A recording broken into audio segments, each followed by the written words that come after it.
رسول کریم سید عالم صلی اللہ علیہ وسلم نے میدان بدر میں پڑاؤ کیا. کافر ساری رات دندناتے رہے، شور کرتے رہے. جاسوسی کا ایک معیار ہوتا تھا. اب تو فوجوں کی وردی ہوتی ہے، پہچانے جاتے ہیں فوجی کس ملک کے ہیں، کس علاقے کے ہیں، کس جگہ سے ان کا تعلق ہے. اس زمانے میں کوئی وردی نہیں ہوتی تھی، ہر قبیلے کا آدمی ہوتا تھا تو لوگ گھس جاتے تھے، جاسوسی آسان ہوتی. آئے رات کا وقت ہے تو کچھ جاسوس بھیجے ابو جہل نے، کہا پتہ کر کے آؤ بندے کتنے، اسلحہ کتنا ہے، جوان کتنے، بوڑھے کتنے، ان کا انداز کیا ہے، سارا معلومات کر کے آؤ. کفر کی جو معلومات ہیں اس پر ذرا غور کریں. اب وہ شخص آیا، جا کے ابو جہل سے کہنے لگا 313 ہیں، 6 زرہیں اور 8 تلواریں، کوئی کھانے پینے کا سامان نہیں، اور کچھ بچے بھی ہیں، کچھ بوڑھے بھی ہیں، عمیر بن ابی وقاص بھی ہیں، ابو عبیدہ بن جراح جیسے بوڑھے بھی ہیں، کچھ لمبا چوڑا انتظام کوئی نہیں. ابو جہل بڑا کھل کھلا کے ہنسا. جاسوس واپس آئے نا تو کھل کھلا کے ہنسا، کہنے لگا اس طرح کرو کہ جنگ کرنے کی ضرورت نہیں، انہیں نا صبح سب کو گھوڑوں کی پشتوں پہ باندھ کے نا تو لے چلتے ہیں مکے، وہاں جا کے دیکھیں گے ان کا کیا کرنا ہے. ان کو باندھ لو گھوڑوں کی اونٹوں کی پشتوں پر، تو وہاں جا کے دیکھیں گے. جب یہ بات کی تو جاسوس کہنے لگا ٹھہر جا، پوری بات تو سن لے، میری پوری سن تو لے، تبصرہ تو نے شروع کر دی ہے. اس نے کہا چل سنا پوری. اس نے کہا ہے 313 پر سارے سر پہ کفن باندھ کے آئے ہوئے ہیں 313 پر بچے سے لے کر بوڑھے تک. میں جس کو پاس بھی گیا ہوں وہ مصلی پہ بیٹھا ہے اور شہادت کی دعا مانگ رہا ہے. مصلی پہ شہادت ہے، مطلوب مقصود مومن، نہ مال غنیمت نہ کشور کشائی. ہیں تھوڑے پر آئے مرنے ہیں، جان دینے آئے ہیں، واپس جانے کا ارادہ کوئی نہیں کسی کا بھی، آئے سارے حضور کے نام پر قربان ہونے. ابو جہل ساری رات شراب پیتا رہا. مغویہ گانے گانے والی عورتیں ساری رات گانے گاتی رہیں. اور ادھر انداز بڑا نرالا ہے. حضرت ابو بکر صدیق رضی اللہ تعالیٰ عنہ فرماتے ہیں کہ صحابہ نے مشورہ کیا کہ نبی پاک صلی اللہ تعالیٰ علیہ وسلم کی طرف سب سے پہلے توجہ کریں گے کافر. حضور کے لیے کسی محفوظ جگہ کا بندوبست کیا جائے. ایک چھپر، ایک عریش، ایک جھونپڑی پہاڑ کے اوپر بنا دی گئی حضور کے لیے. مولا علی شیر خدا خود فرماتے ہیں، کہتے ہیں سب سے مشکل کام اس جھونپڑی کی حفاظت کرنا تھا، اس چھپر کی، عریش کی جس میں حضور تھے. جب نبی پاک نے فرمایا نا میرا پہرا کون دے گا، تو کہتے ہیں ابو بکر صدیق تلوار لے کے کھڑے ہو گئے، کہنے لگے سونیا ضرورت ہی کوئی نہیں، میں جو حاضر ہوں. تو حضرت علی فرمایا کرتے تھے بتاؤ جو فرعون کے سامنے کھڑے ہوئے وہ زیادہ دلیر تھے یا ابو جہل کے سامنے جو کھڑے ہوئے دلیر ہیں؟ تو حضرت ابو بکر صدیق فرماتے میں پہرے پہ تھا. کافر شرابیں پی رہے تھے اور نبی پاک ساری رات عبادت کرتے رہے. ساری رات حضور نے رو کے گزار دی. کہا اے اللہ، کیا لفظوں میں حسن ہے، کہ اے اللہ میرے پاس یہ 313 کل تھے، میں لے کے آ گیا. اگر آج یہ ختم ہو گئے تو بتا قیامت تک کون تیری عبادت کرے گا. اے اللہ یہ 313 ہی تھے جو میں لے آیا، مہربانی فرما. ساری رات دعا ہوتی رہی، ساری رات حضور دعا کرتے رہے. پہلے حکم آیا کہ 1000 فرشتہ بھیجا ہے، پھر آیا محبوب چل 3000 بھیجے، پھر اللہ نے کہا محبوب میں نے 5000 بھیجے ہیں. حضرت علامہ ہزار بھی کہا کرتے تھے کہ نہیں، رب کریم نے فرمایا 5000 بھیجے ہیں. تو محبوب نے کہا نہیں مولا اس طرح نہیں، میرے فرشتے نہ بھیج، تیرا وعدہ تھا میں بھی آؤں گا، تیرا وعدہ تھا میں بھی آؤں گا. اور وہ اپنے انداز میں فرمایا کرتے تھے سانو کل کے وچ میدان بدر تے آپوں بہ رہے ہیں یار کنارے ہیں تے تیرا وعدہ تھا میں بھی آؤں گا. تو پھر حکم ہوا قرآن میں انی معکم، محبوب میں بھی تیرے ساتھ ہی ہوں، محبوب میں بھی تیرے، خدا خود میر مجلس بود. سارے بولیے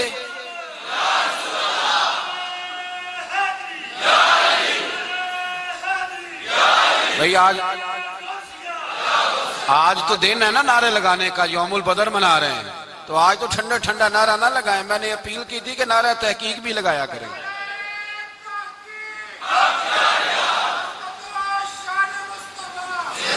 تو بھائی یہ یاد رکھیں، سمجھے اس بات. فرمایا حضرت ابو بکر صدیق فرماتے ہیں پہلے 1000 پھر 3000 پھر 5000 فرشتے آئے اور جوق در جوق فرشتے آئے. کہتے ہیں سرکار ساری رات روتے رہے، ساری رات.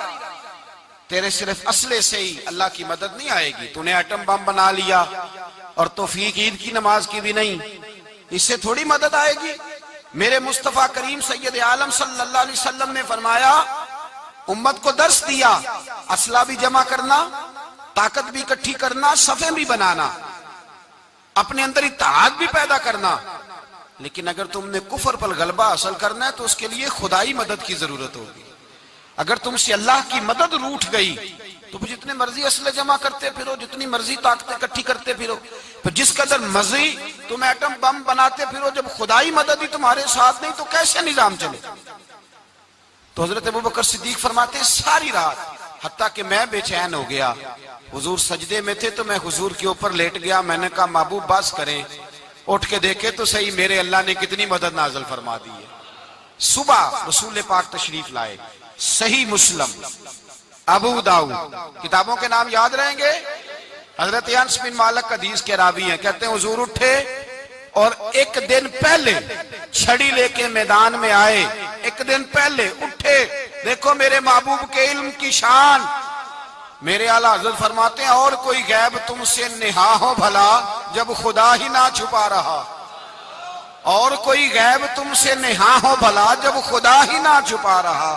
تم پر کروڑوں درود. اور ہمارے ایک شیخ تھے علامہ تحسین رضا صاحب رحمۃ اللہ علیہ، ان کا بڑا خوبصورت شعر ہے. وہ فرمایا کرتے تھے علم غیب رسول کے منکر اس حقیقت کو بھول جاتے ہیں، غیب مانا کہ راز ہے لیکن راز اپنوں سے کب چھپاتے ہیں. راز مانا، غیب مانا کہ راز ہے لیکن راز اپنوں سے کب چھپاتے ہیں. ایک دن پہلے حضور میدان میں آئے. صحیح مسلم کی حدیث ہے. اور محبوب پاک صلی اللہ علیہ وسلم کے دست مبارک میں چھڑی ہے. حضرت انس کہتے ہیں حضور میدان میں آئے اور حضور نے لکیر کھینچی. فرمایا کل یہاں ابو جال مرے گا. کب مرے گا؟ یہاں مرے گا. فرمایا یہاں عتبہ مرے گا، یہاں عتبہ مرے گا، یہاں ولید مرے گا. حضرت انس فرماتے ہیں میری لکیروں پہ نظر تھی، لوگ جنگ لڑتے رہے، میں لکیریں دیکھتا رہا. اللہ کی عزت کی قسم جہاں حضور نے چھڑی رکھی تھی، جو مرا وہیں آ کے مرا ہے. جو مرا ہے وہیں آ کے. جو دن کو کہہ دیا دن ہے تو دن نکل آیا. جو شب کو کہہ دیا شب ہے تو رات ہو کے رہی. خدا نے ان کی زبان کو وہ اختیار دیا، جو نکلی منہ سے ان کے وہ بات ہو کے رہی. فرمایا جہاں حضور نے چھڑی رکھی تھی جو مرا ہے وہیں آ کے مرا ہے. میرے رسول کریم سید عالم صلی اللہ تعالی علیہ وسلم نے اگلے دن صبح اٹھ کے صف بندی بنوائی. حضور نے اپنے ہاتھ کے اندر چھڑی لے لی. فرمایا چلو ابھی صفیں سیدھی کرو. کیا کرو؟ کرانی چاہیے نا صفیں سیدھی، ہمیں کر بھی لینی چاہیے نا. حضور نے فرمایا تم صفیں سیدھی کرو، اللہ تمہارے دل سیدھے کر دے گا. تو یہاں سیدھے کرانے والے ہوتے ہیں، کرنے والا. اور میرے نبی پاک صلی اللہ علیہ وسلم نے فرمایا جب تم نماز کے لیے صفیں سیدھی کرتے ہو تو رب تو تمہیں دیکھ کے مسکراتا ہے، جو اس کی شان کے لائق ہے. حضور صفیں سیدھی کرا رہے تھے. حضرت سواد انصاری ایک صحابی تھے تو پیٹ ان کا بڑا تھا.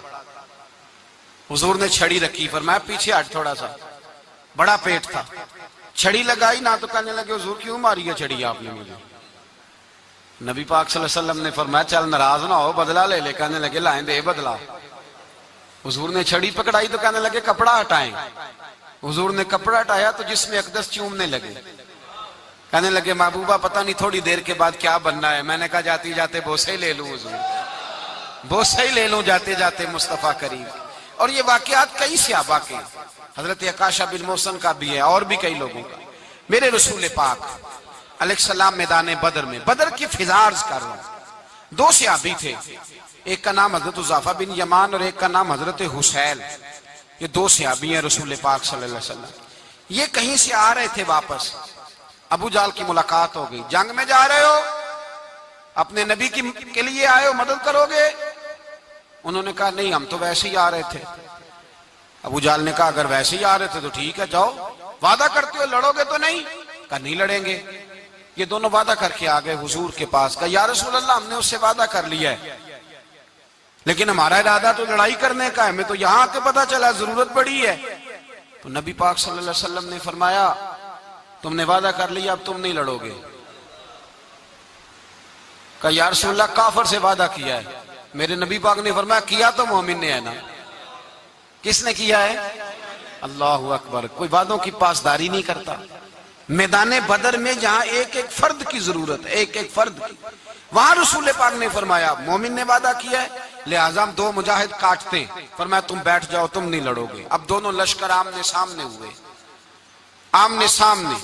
سب سے پہلے آنے والوں میں سے ادھر سے ولید آیا، عتبہ آیا، اس کا بھائی شیبہ آیا، یہ تین آئے۔ کہنے لگے حضور ہمارے مقابلے میں بھیجے۔ نبی پاک نے انصار میں سے بھیجا، کہنے لگے یہ نہیں ہمیں چاہیے، ہمارے مقابلے میں قریشی اور ہاشمی بھیجو۔ برادری کا بڑا شوق تھا نا قریشی۔ حضور نے فرمایا چلو تمہارا جدی مرنے کا ارادہ ہے تو بھیج دیتے ہیں، ٹھیک ہے تمہارے پائے کے بھیج دیتے ہیں۔ حضور نے فرمایا چلو امیر حمزہ اٹھو۔ حضرت امیر حمزہ اسد اللہ و رسولہ اٹھ کے کھڑے ہو گئے۔ فرمایا چلو علی آپ بھی اٹھو۔ شیر خدا تو یوں اٹھے کہ جیسے پہلے سے ہی کھڑے تھے۔ حضور نے فرمایا چلو ابو عبادہ بھی اٹھے، تینوں صحابی اٹھے۔ حضرت عبادہ ذرا بوڑھے تھے، ان کے لیے تھوڑا مشکل ہوا دشمن کو سنبھالنا، باقی تو دونوں نے کاٹ کے رکھ دیے دشمن۔ اور حضرت علی رضی اللہ تعالیٰ نے دیکھا نا جناب عبادہ ذرا زخمی ہو گئے، دشمن ان کا بھاری ہو رہا تو دوڑے گئے، مارا حضرت عبادہ کا دشمن بھی مارا، اور جناب ابو عبادہ کو کندھوں پہ اٹھا کے در رسول پہ لے گئے۔ کہنے لگے سونیا یا رسول اللہ آپ کے دشمن میں مار آیا ہوں، غلام بچا کے لے آیا ہوں، یہ میں لے آیا ہوں آپ کی، یہ شان ہے حضرت علی شیر خدا کرم اللہ۔ اب جنگ کا نکارہ بجا، کہاں ہزار؟ ایک مورخ کہنے لگا نہیں پورا 1000 نہیں تھا، 950 تھا۔ میں کہا چل تو 900 کر لے یار، اس میں کون سی حرج والی بات ہے؟ پھر بھی 900 اور 300 کا کیا مقابلہ؟ اور پھر اسلحے سے لیس 1000 کا لشکر۔ میرے رسول کائنات سرور عالم صلی اللہ علیہ وسلم جب جنگ چھڑی، امیہ بن خلف بڑا مارتا تھا حضرت بلال کو، جناب بلال کے قابو ہی آ گیا، حضرت بلال کے قابو آ گئے۔ کہنے لگا معافی مل جائے گی، معافی مل جائے گی، معافی مل جائے گی، دوڑنے لگا۔ حضرت عبد الرحمن بن عوف کہنے لگے بلال جب کوئی معافی مانگے تو دے دینی چاہیے۔ فرمایا سب کو دینی ہے، اس ظالم کو نہیں دینی۔ پکڑ کے مارا جناب سیدنا بلال حبشی رضی اللہ تعالیٰ، پکڑ کے مارا۔ فرمایا مجھے بڑی سزائیں دیتا تھا۔ اس امت کا فرعون ابو جہل نے ساری زندگی ستایا ہے۔ دو چھوٹے چھوٹے بچے معوذ اور معاذ، اور ان کی عمریں 17 سال سے کم بتائی جاتی ہیں، اور حسین لفظ ہیں۔ حضرت عبد الرحمن بن عوف کہتے ہیں دونوں میرے پاس آئے، اور ایک روایت میں یوں بھی انداز ہے، کہتے ہیں ایک بھائی کا قد چھوٹا تھا، تلوار اونچی تھی اس سے، اور آئے، اور یہ لفظ ہیں تاریخ میں محفوظ۔ آئے آ کے کہنے لگے عبد الرحمن سے چچا ابو جہل کدھر ہے؟ تو میں نے کہا تم نے کیا کرنا ہے؟ ان کا جواب پتہ کیا ہے؟ یہ نہیں کہا کہ دین کا دشمن ہے، یہ نہیں کہا بڑا ظالم ہے اس لیے مارنا ہے، کہا تم کیا کرو گے؟ تو جواب وہ شاہ نامہ اسلام نے اپنے لفظوں میں بیان کیا۔ کہنے لگے مریں گے۔ زیادہ یہی ہے نا کہ ہم کمزور ہے، پوچھنے کا سٹائل یہ تھا کہ تم بچے ہو تم نے کیا کرنا ہے؟ تو پتہ ان کا جواب کیا ہے؟ حفیظ جلندری کہتے ہیں وہ کہنے لگے مریں گے یا ماریں گے ناری کو، سنا ہے گالیاں دیتا ہے وہ محبوب باری کو صلی اللہ علیہ وسلم۔ کہنے لگے ہمارے نبی کو معاذ اللہ برا کہتا ہے، چھوڑیں گے نہیں، جانا ضرور ہے، اگر اسے مار نہ سکے تو مار کے تو آ جائیں گے نا، جانا ضرور ہے۔ تو کہتے ہیں ہم نے اشارہ کیا، میں نے کہا وہ گھوڑے پہ جا رہا ہے وہ دیکھو، کہتے ہیں بس چھلانگے لگاتے دوڑے، بھاگے گئے، ایک نے اچھل کے تلوار ماری، دوسرے نے بھی گرایا، تیسرے نے بھی زخمی کیا۔ ابو جہل نے تلوار ماری تو ایک بھائی کا بازو کٹ گیا، بازو کٹ گیا تو ہلکا سا گوشت لٹک رہا تھا، اس نے پیر رکھ کے گوشت بھی جدا کر دیا اور کاٹا ابو جہل کو۔ جب نیچے گرا تو اب عبداللہ ابن مسعود آئے، دیکھا کچھ جان باقی ہے، رسی جل گئی بال نہیں گئے۔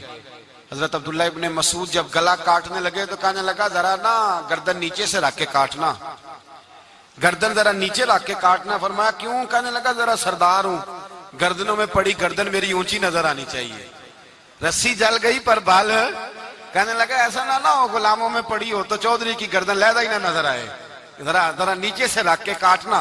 حضرت عبداللہ ابن مسعود رضی اللہ تعالیٰ انہوں نے گردن کو کاٹ ڈالا۔ میرے بھائی اب جنگ ختم ہونے لگی آہستہ آہستہ، دونوں بچے اپنی تلواریں لے کے در رسول پہ آئے۔ ایک کہنے لگا میں نے مارا ہے، دوسرا کہنے لگا حضور میں نے مارا ہے۔ حضور نے فرمایا تلواریں دکھاؤ، خون کس کو لگا ہے؟ جب خون دیکھا تو دونوں کو ایک جتنا لگا تھا۔ میرے حبیب مسکرائے، فرمایا تم دونوں نے مارا ہے، تم دونوں نے مارا ہے۔ میرے رسول پاک سید عالم صلی اللہ تعالی علیہ وسلم نے دیکھا امیہ بھی مر گیا، ابو البختری، عتبہ، عتیبہ، شیبہ، امیہ بن خلف، بڑے بڑے دشمن مر گئے۔ 70 کے قریب قتل ہوئے، 70 کے قریب گرفتار ہوئے، باقی بھاگ گئے۔ 14 صحابہ صرف شہید ہوئے۔ ان کے جو مر گئے نبی پاک نے کنویں کے اندر پھینک دیے، اور کنویں کے سرانے کھڑے ہو کے ذمہ داری سے، سیاستہ کی روایت عرض کر رہا ہوں ذمہ داری سے، حضور نے بدر کے کنویں پہ کھڑے ہو کے فرمایا او کافرو، او فلاں بن فلاں، او فلانے کے بیٹے فلانے، تم نے دیکھ لیا میرے رب کے وعدے کتنے سچے ہیں؟ حضرت عمر کہنے لگے حضور مردوں سے آپ باتیں کر رہے ہیں؟ تو نبی پاک نے فرمایا عمر جتنا تم سن رہے ہو اتنا یہ بھی سن رہے ہیں۔ اگر کافر سن سکتے ہیں تو داتا علی اجمیری نہیں سن سکتے؟ اگر کافر سن سکتے ہیں تو معین الدین اجمیری نہیں سن سکتے؟ کہاں بیٹھ کے تو عقیدہ پڑھتا رہا ہے؟ اگر مشرکوں بے ایمانوں کا آواز آتی ہے تو کیا حضرت ابو ہریرہ اپنی قبر میں نہیں سنتے؟ غوث اعظم جیلانی نہیں سنتے؟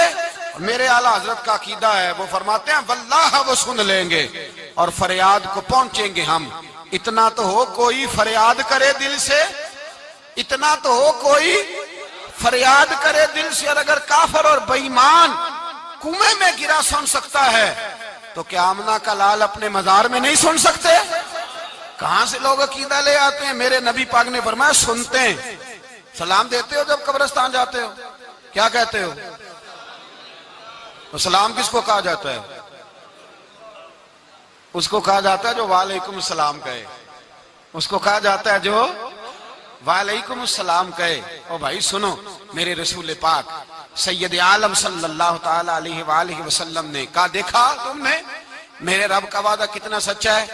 یہ کہہ کے میرے رسول پاک آئے، ایک آدمی کو پہلے بھیجا، فرمایا جاؤ جا کے خوشخبری دے دو، اللہ نے فتح دے دی ہے، خوشخبری دو۔ پھر حضور آئے۔ ان گرفتار ہونے والوں میں حضور کے اپنے داماد ابو العاص بھی ہیں، حضور کے چچا جناب عباس بھی ہیں، وہ بھی ہیں، اور بھی کئی لوگ ہیں گرفتار ہونے والے آئے۔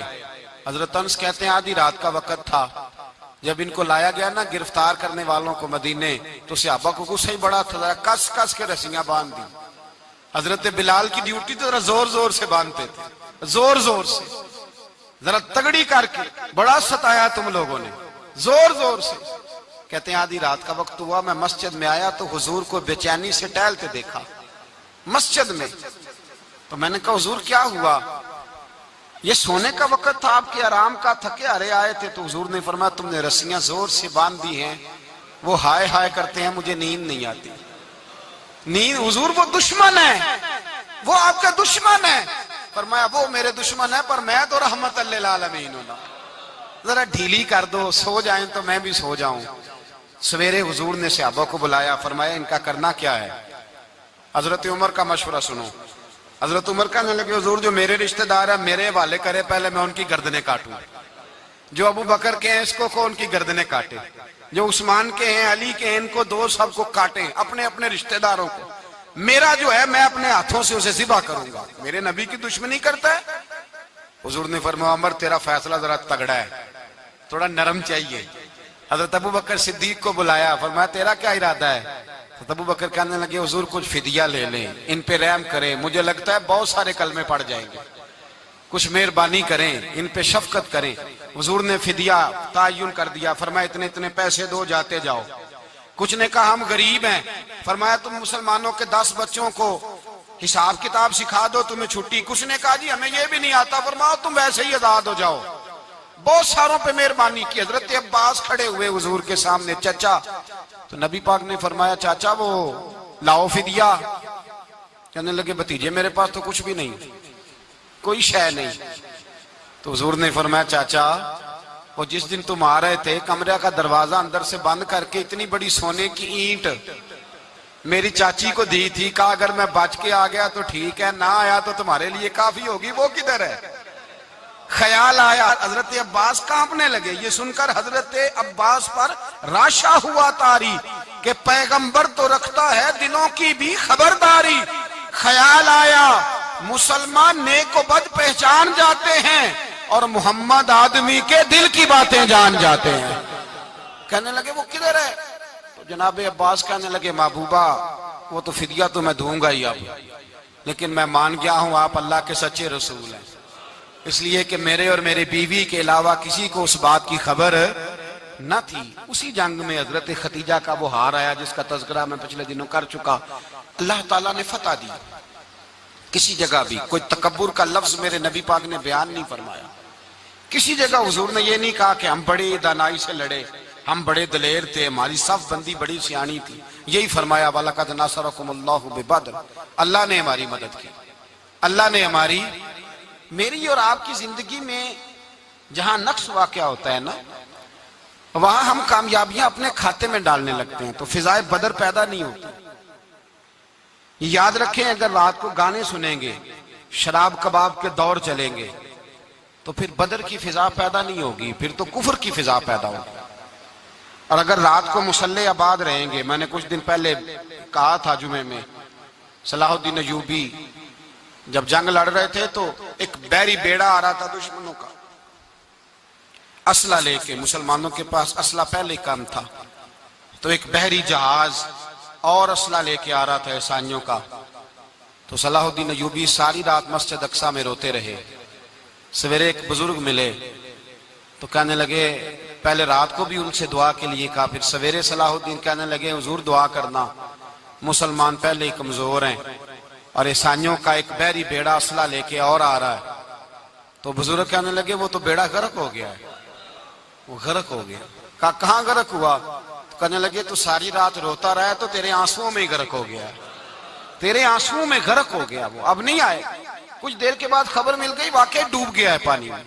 بھائی جب تو اللہ کو منا لیتا ہے، جب رب کی مدد تیرے آتا ہے، یاد رکھنا زندگی میں کہیں بھی آپ لڑ رہے ہیں، کسی محاذ پر بھی، اگر حق آپ کے ساتھ ہے تو پھر اللہ کی مدد آپ کے ساتھ، اور اگر حق آپ کے ساتھ نہیں تو پھر جتنے مرضی ہیلے بہانے کر لیں، وکیل مہنگا کر لیں، جج خرید لیں، پھر آپ دنیا کی ساری سیاست لڑا رہے ہیں، جب حق آپ کے ساتھ نہیں تو پھر رب کی مدد آپ کے ساتھ۔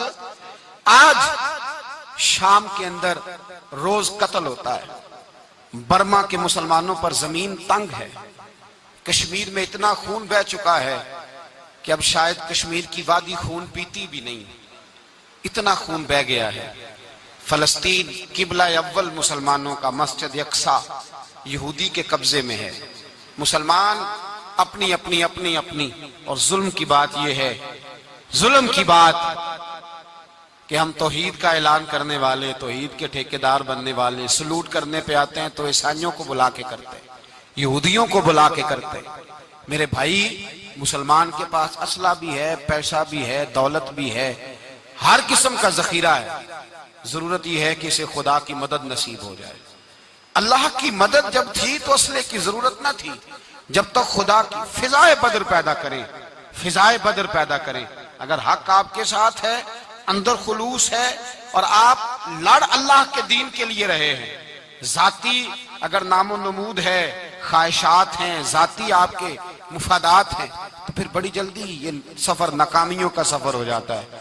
فضائے بدر پیدا کریں، رضائے الہی کے لیے میدان میں نکلنے کا جذبہ اپنے دل میں پیدا کریں۔ بدر کے 14 صحابہ جو شہید ہوئے، وہ 14 صحابہ کو ہم سلام عقیدت پیش کرتے ہیں۔ ان 14 کے لوگوں کو شاید نام بھی نہ آتے ہوں، لیکن اسلامی